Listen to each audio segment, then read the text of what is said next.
Hello everyone, আসসালামু আলাইকুম। কেমন আছেন আপনারা? আমি ভালো নেই।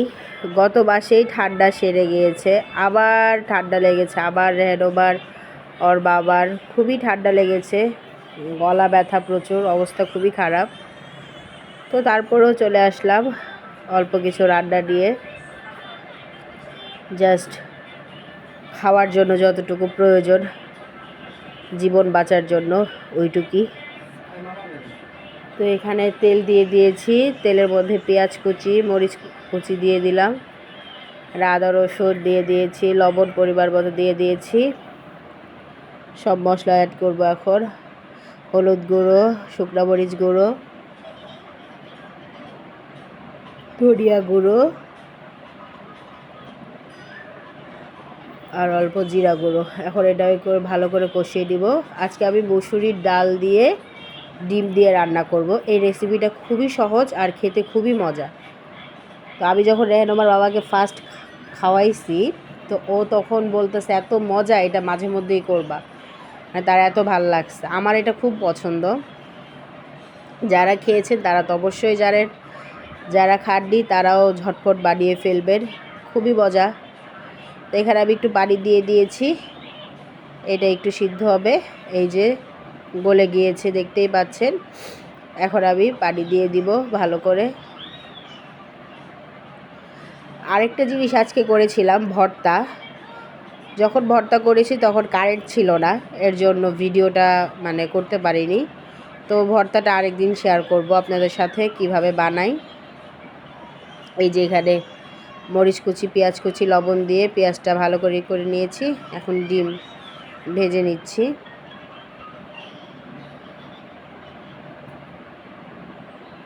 এখানে একটা ডিম দিয়ে দুইটা করেছি, মোট দুইটা ডিম দিয়ে চারটা করব। এই যে আবার আরেকটা।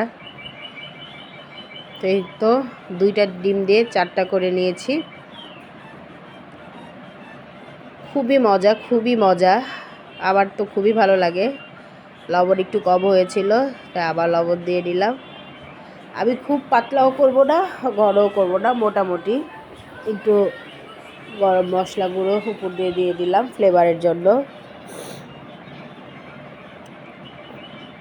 এই তো ডিমগুলো দিয়ে দিয়েছি। এই ঠান্ডার মধ্যে ভর্তা খেতে অনেক মজা লাগে। কার কার ভাল লাগে অবশ্যই জানাবেন। তো আমি আজকে পটলের ভর্তা করেছিলাম, আলু ভর্তা করেছিলাম। সে রেসিপিটা করতে পারিনি, কারেন্ট ছিল না, এর জন্য। ধনে পাতা দিলাম, ধনে পাতা বেশি ছিল না, যতটুকু ছিল দিয়ে দিয়েছি। তো এই তো আমার এটা প্রায় হয়ে গিয়েছে, বলক চলে এসেছে, একটু আঠালো হবে, তারপর নামিয়ে দিব।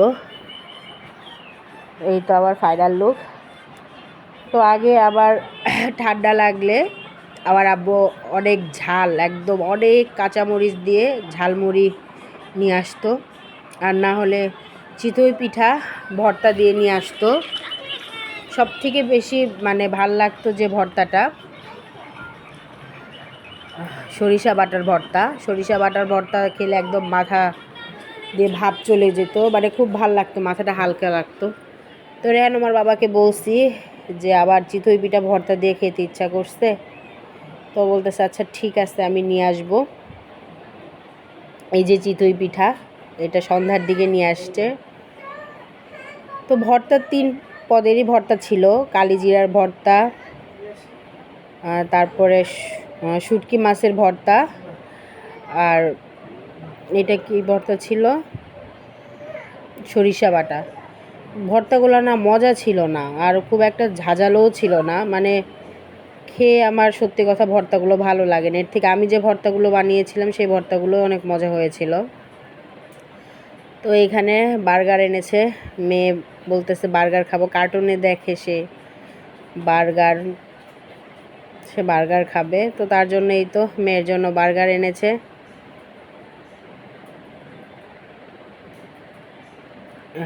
পরে আমি একটু গরুর মাংস বলতেছি, তাহলে গরুর মাংস দিয়ে খাবো। গরুর মাংস গরম করতেছিলাম, আর এইদিকে এগুলো পিঠাগুলো সব রেডি করছি। তো এই তো গরম করা হয়ে গেছে, একদম গরম গরম ধোয়া ওঠা গরুর মাংস দিয়ে চিতই পিঠা। কার কার পছন্দ এই চিতই পিঠা দিয়ে গরুর মাংস? আমার আর আমার আব্বুর অনেক পছন্দ।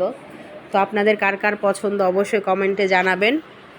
ভিডিওটা ভালো লাগলে লাইক, শেয়ার, কমেন্ট, সাবস্ক্রাইব করবেন। আর আমাদের জন্য দোয়া করবেন, তাড়াতাড়ি জানি সুস্থ হয়ে বেশি বেশি ভিডিও আপলোড করতে পারি। তো এই তো আজকের ভিডিও এই পর্যন্তই, আর বেশি বড় করব না। সবাই ভালো থাকবেন, সুস্থ থাকবেন। আল্লাহ হাফেজ।